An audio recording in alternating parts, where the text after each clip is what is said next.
At the Mountains of Madness, Part 12.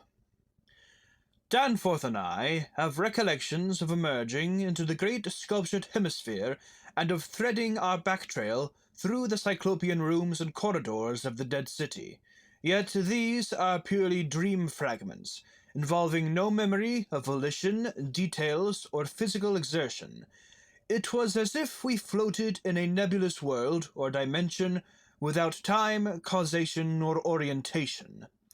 The gray half-daylight of the vast circular space sobered us somewhat, but we did not go near those cached sledges or look again at poor Gedney and the dog. They have a strange and titanic mausoleum, and I hope the end of this planet will find them still undisturbed. It was while struggling up the colossal spiral incline that we first felt the terrible fatigue and short breath which our race through thin plateau air had produced. But not even the fear of collapse could make us pause before reaching the normal outer realm of sun and sky. There was something vaguely appropriate about our departure from those buried epochs, for as we wound our panting way up the 60-foot cylinder of primal masonry, we glimpsed beside us a continuous procession of heroic sculptures in the dead race's early and undecayed technique. A farewell from the old ones, written 50 million years ago. Finally scrambling out at the top, we found ourselves on a great mound of tumbled blocks, with the curved walls of higher stonework rising westward, and the brooding peaks of the great mountains showing beyond the more crumbled structures toward the east.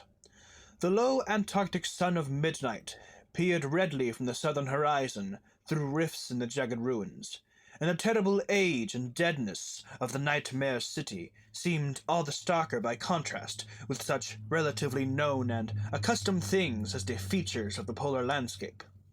The sky above was a churning and opalescent mass of tenuous ice vapors, and the cold clutched at our vitals. Wearily resting the outfit bags to which we had instinctively clung throughout our desperate flight, we rebuttoned our heavy garments for the stumbling climb down the mound and the walk through the eon-old stone maze to the foothills where our airplane waited.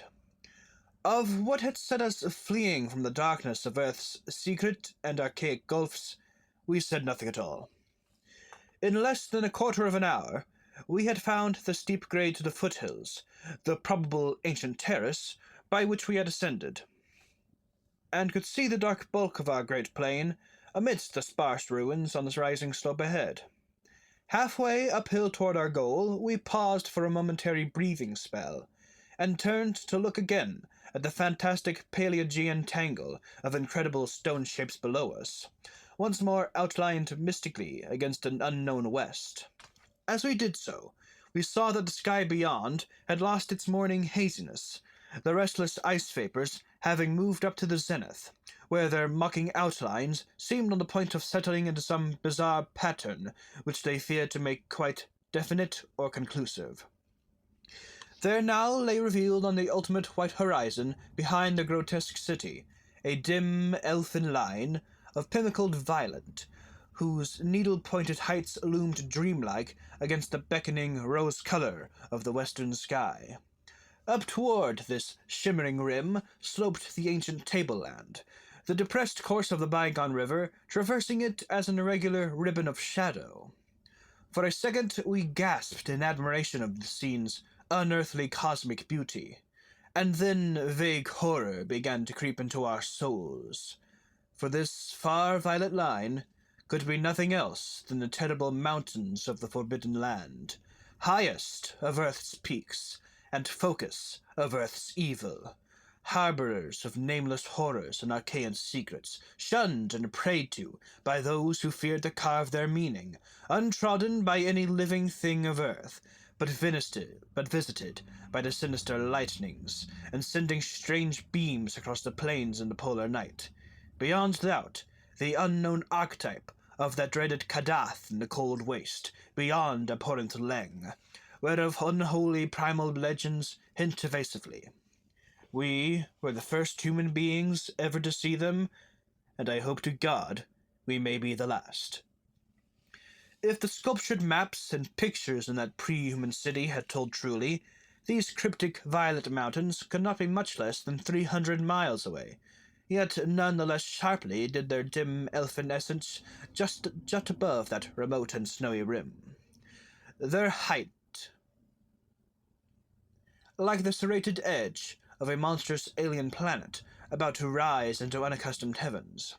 Their height, then, must have been tremendous beyond all known comparison, carrying them up into tenuous atmospheric strata, peopled by such gaseous wraiths as rash flyers have barely lived to whisper of after unexplainable falls. Looking at them, I thought nervously of certain sculptured hints of what the great bygone river had washed down into the city from their cursed slopes, and wondered how much sense and how much folly had lain in the fears of those old ones who carved them so reticently. I recalled how their northerly end must come near the coast at Queen Mary Land, where even at that moment Sir Douglas Mawson's expedition was doubtless working less than 1,000 miles away, and I hoped that no evil fate would give Sir Douglas and his men a glimpse of what might lie beyond the protecting coastal range. Such thoughts formed a measure of my overwrought condition at the time, and Danforth seemed to be even worse. Yet, before we had passed the great star-shaped ruin and reached our plain, our fears had begun transferred to the lesser but fast enough range whose recrossing lay ahead of us. From these foothills, the black, ruin-crusted slopes reared up starkly and hideously against the east, again reminding us of those strange Asian paintings of Nicholas Roerich. And when we had thought of the damnable honeycombs inside them, and of the frightful amorphous entities that might have pushed their fetidly squirming way even to the topmost hollow pinnacles, we could not face without panic the prospect of again sailing by those suggestive skyward cave mouths, where the wind made sounds like an evil musical piping over a wide range. To make matters worse, we saw distinct traces of local mist around several of the summits, as poor Lake must have done when he made that early mistake about volcanism, and thought shiveringly of the kindred mist from which we had just escaped, of that, and of the blasphemous, horror-fostering abyss whence all such vapors came. All was well with the plane, and we clumsily hauled on our heavy flying furs. Danforth got the engine started without trouble, and we made a very smooth takeoff over the nightmare city. Below us, the primal cyclopean masonry spread out as it had done when we first saw it, so short, yet infinitely long, a time ago, and we began rising and turning to test the wind for our crossing through the pass. At a very high level there must have been a great disturbance, since the ice dust clouds of the zenith were doing all sorts of fantastic things. But at 24,000 feet, the height we needed for the pass, we found navigation quite practicable. As we drew close to the jutting peaks, the wind's strange piping again became manifest, and I could see Danforth's hands trembling at the controls. Rank amateur though I was, I thought at that moment that I might be a better navigator than he in effecting the dangerous crossing between pinnacles, and when I made motions to change seats and take over his duties, he did not protest. I tried to keep all of my skill and self-possession about me, and stared at the sector of reddish farther sky betwixt the walls of the pass, resolutely refusing to pay attention to the puffs of mountain-top vapor, and wishing that I had wax-stopped ears like Ulysses' men off the Siren's coast to keep that disturbing wind piping from my consciousness. But Danforth, released from his piping and keyed up to a dangerous, nervous pitch, could not keep quiet. I felt him turning and wriggling about as he looked back at the terrible receding city, ahead at the cave-riddled, cube-barnacled peaks, sidewise at the bleak sea of snowy rampart-strewn foothills, and upward at the seething, grotesquely clouded sky.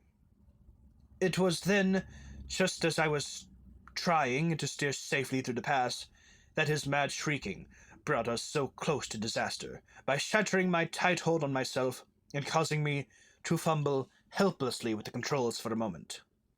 A second afterward, my resolution triumphed, and we made the crossing safely. Yet, I am afraid that Danforth will never be the same again.